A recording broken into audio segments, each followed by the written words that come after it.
दोस्तों आज बात करेंगे ऑप्शन में या फ्यूचर में ओपन इंटरेस्ट का क्या रोल है। ओआई क्या चीज़ होती है, इसको लेके कई बार लोग कंफ्यूज होते हैं।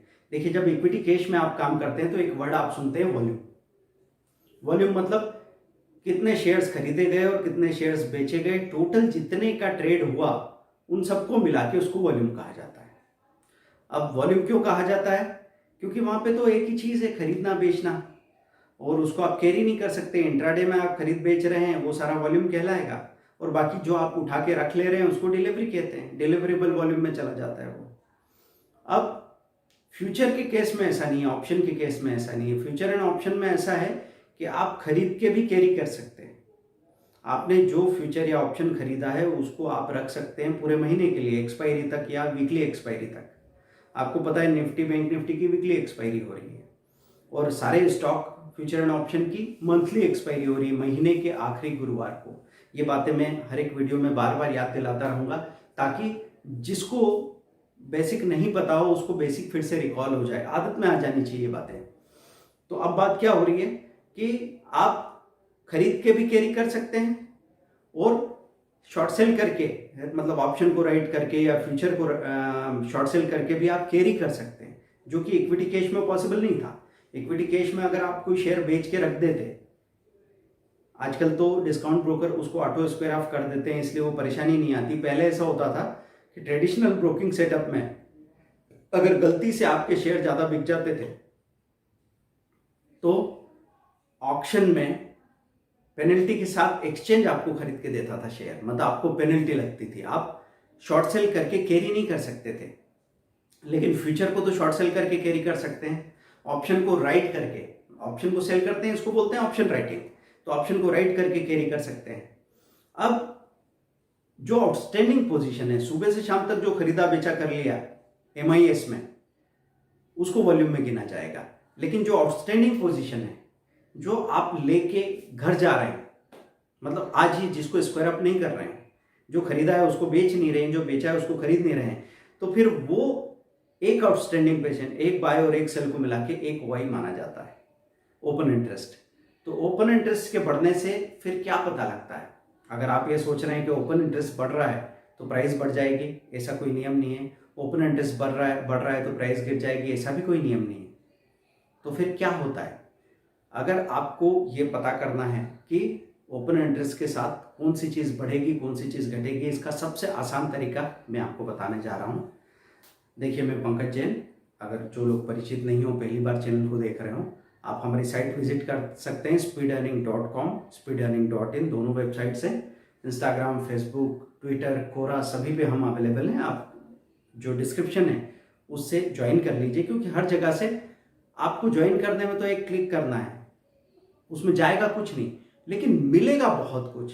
स्टॉक मार्केट एक ऐसी जगह है कि जहां से आपको अगर कोई भी खबर मिल गई तो वो खबर हो सकता है आपको 1000 का फायदा कराए, हो सकता है 10,000 रुपये का नुकसान बचा ले, हो सकता है लाख रुपए का फायदा हो जाए, लेकिन आपको वो रास्ता खोल के रखना चाहिए।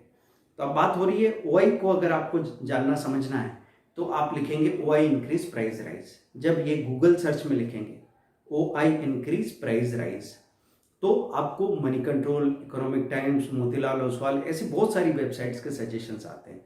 देखिए, ये एक चीज़ आप समझ सकते हैं कि जो स्क्रीनर्स हर जगह अवेलेबल है वो सबसे ज़्यादा इंपॉर्टेंट और काम का हो सकता है।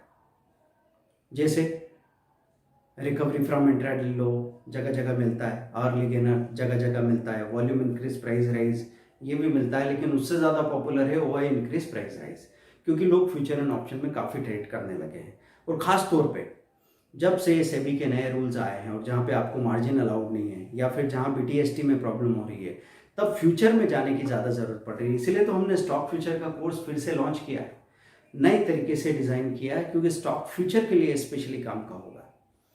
6000 का कोर्स है, क्योंकि फ्यूचर का पैमाना भी बढ़ा है, तो बाकी कोर्सेज, वीडियो कोर्सेज 5500 के होते हैं, ये 6000 का कोर्स है, आप ले सकते हैं।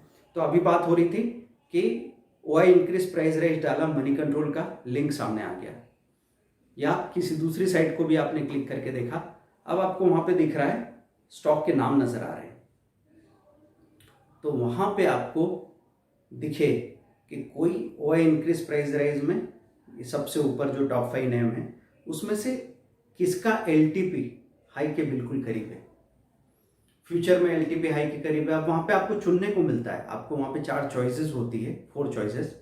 इंडेक्स फ्यूचर मतलब Nifty, bank Nifty, Nifty IT, mid cap, ये सब इंडेक्स के फ्यूचर है। फिर स्टॉक फ्यूचर मतलब अबान, जिल, डीएलएफ, आईसीआईसीआई, सारे स्टॉक 500 550 के आसपास कम से कम स्टॉक फ्यूचर्स अवेलेबल है, जो कि दिन ब दिन बढ़ते जा रहे हैं। तो जिनमें भी ज़्यादा कारोबार होता है उन सारे स्टॉक्स को धीरे धीरे फ्यूचर में इंक्लूड किया जा रहा है। फिर आता है वहाँ पे स्टॉक ऑप्शन या इंडेक्स ऑप्शन। इंडेक्स ऑप्शन का मतलब निफ्टी, बैंक निफ्टी की कॉल पुट की डिटेल देखनी है तो वहाँ से देखो। स्टॉक ऑप्शन मतलब ये स्टॉक के कॉल पुट की डिटेल देखनी है, इनमें सबसे ज़्यादा ओआई किस में बढ़ रहा है तो वो आपको वहाँ पे नज़र आ जाएगा। तो ओआई इंक्रीज प्राइस राइज की लिस्ट में हमको दिखा कि कोई स्टॉक ऑप्शन में आपको काम करना है या कोई स्टॉक फ्यूचर में आपको काम करना है, वहाँ पे किसी स्टॉक का नाम दिख रहा है और ऑप्शन है तो उसका कॉल नज़र आ रहा है सामने। सपोज आपको नज़र आ रहा है टाटा स्टील का 430 रुपये का कॉल, ये अभी चल रहा है 4.7 और हाई उसका 5 का है, तो 10% से ज़्यादा दूर नहीं है, हाई से 10% से ज़्यादा दूर नहीं है। इसका मतलब फिर से हाई तोड़ने के चांसेस बन सकते हैं। ओआई भी बढ़ रहा है तो कोई बड़ी न्यूज़ हो सकती है, लेकिन न्यूज़ ढूंढने मत जाइए, प्राइस एक्शन पे काम कर रहे हैं। तो प्राइस एक्शन पे काम करने से क्या हुआ कि टाटा स्टील में, फिर दूसरा कोई ऑप्शन दिखा आपको इन्फोसिस में, ऐसे दोनों में आपने हाई पे बाइंग लगा के रख दी। जो ट्रेड एक्टिवेट हुआ उसमें तत्काल प्रॉफिट बुक किया, बाहर आ गए, क्योंकि इंट्राडे के बेसिस पे कर रहे हैं आप इसको। तो 9:30 बजे से पोजीशन बनाएंगे तो 10:30 11 बजे तक आपको बुक करके बाहर ही आना है। इंट्राडे के बेस पे जो पोजीशन आप ऑप्शन में बनाएंगे या फ्यूचर में बनाएंगे उसको कभी भी सुबह से दोपहर तक भी कैरी नहीं करना है, या आज से कल तक कैरी बिल्कुल ही नहीं करना है, क्योंकि आज का गेनर सुबह से तो हो सकता है कि दोपहर में न चले, नीचे आ जाए, फिर शाम को वापस चल जाए, दोपहर में वापस चल जाए, लेकिन आज का गेनर कल टॉप लूजर हो सकता है, इसके चांसेस बनते हैं और लोग इस बात को समझते नहीं। तो कभी उन्होंने एंट्री कर ली ऑप्शन में, उनको फायदे मिलने लग जाते हैं। 10 का जो कॉल लिया था 10 से वो प्राइस 12 तक चली गई, उन्होंने प्रॉफिट बुक नहीं किया, 4,000 रुपये मिल रहे थे, नहीं लिए। अब वो लुढ़क के नीचे आ गया 8 रुपये पे, तो अब झटका लग गया है, तो अब वो सोच रहे हैं इसको 2-3 दिन रखेंगे। तो ऐसे में अगर आपने देखा कि कल अगर मेटल सेक्टर चल रहा था और मेटल सेक्टर में आपने कल अगर प्रॉफिट बुक नहीं किया तो अगले दिन तो वो 8 रुपये का कॉल आपको 3 रुपये भी दिखा देगा, क्योंकि ऑप्शन की जो प्राइसिंग है बहुत तेजी से नीचे जाती है ना। तो वॉल्यूम इंक्रीज, प्राइस राइज, इसको देख के आप किसी भी कॉल या पुट में हाई पे बाइंग लगा के काम कर सकते हैं। अगर वो अपने हाई के करीब है इसका मतलब बाइंग हो रही है, और इसकी बजाय अगर आपको ऐसे दिखे कि वाई इंक्रीज, प्राइस फॉल और लो के करीब है कोई चीज़, तो वाई बढ़ने के साथ अगर लो के करीब है इसका मतलब सेलिंग आ रही है, और वाई में सेलिंग का वॉल्यूम ज़्यादा है तो बहुत तेज़ी से गिर के ये अपना लो तोड़ेगा और काफ़ी गिर सकता है। अगर वॉल्यूम के साथ कोई भी तेज़ी आती है या ओआई के साथ कोई भी तेज़ी आती है इसका मतलब कोई खास खबर है, तो ये ट्रेंड कंटिन्यू कर सकता है, थोड़े लंबा मूवमेंट मिल सकता है। अगर वॉल्यूम के साथ कोई बड़ी मंदी आती है, गिरावट आती है, तो इसका मतलब ये है कोई बुरी खबर आई है और ये तेज मंदी का ट्रेंड कंटिन्यू कर सकता है। वही बात ओआई में आपको समझनी है। जब फ्यूचर एंड ऑप्शन में बात कर रहे हैं तो बात ओआई से हो रही है, ओपन इंटरेस्ट से। तो दोस्तों हमने फ्यूचर और ऑप्शन के सारे कोर्सेस अपडेट कर दिए हैं। कई लोगों को कन्फ्यूजन होता है कि फ्यूचर एंड ऑप्शन में हम कौन से कोर्सेज लें, हमको सीखना तो है, फ्यूचर एंड ऑप्शन हर कोई सीखना चाहता है, तो मैं आपको सीक्वेंस सजेस्ट कर देता हूँ। सबसे पहले आपको लेना चाहिए निफ्टी फ्यूचर एंड ऑप्शन। क्यों? क्योंकि निफ्टी सारे सेक्टर्स का कॉम्बिनेशन है, तो रिस्क और रिटर्न का बैलेंस है यहाँ पे। तो सबसे पहले आप क्या लेंगे? Nifty future and option. उसके बाद कोई अगर बैंक निफ्टी में काम करता है तो bank Nifty future and option भी ले सकता है। फिर आप जाते हैं धीरे से स्टॉक ऑप्शन पे और फिर आप जाते हैं स्टॉक फ्यूचर पे।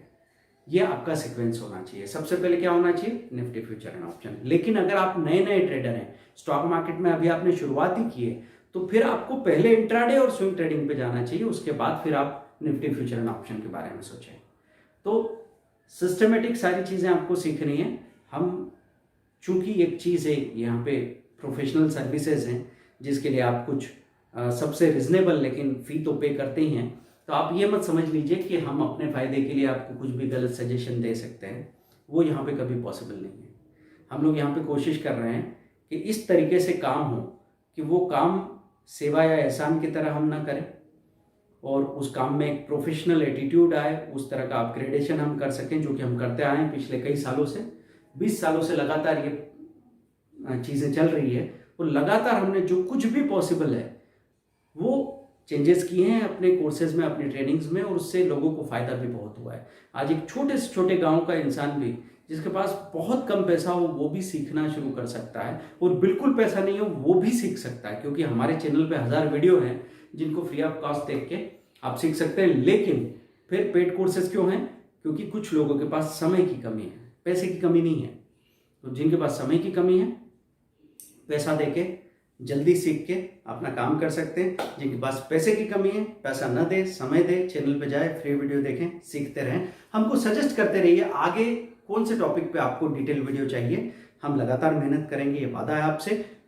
कोरा, इंस्टाग्राम, फेसबुक, ट्विटर सभी पे हमको ज्वाइन कीजिए। डिस्क्रिप्शन में सारी लिंक दे रखिए, और अपने ग्रुप को बनाइए जिनके साथ आप ट्रेडिंग की, इन्वेस्टमेंट की प्रैक्टिस कर सकें। Thank you very much, bye.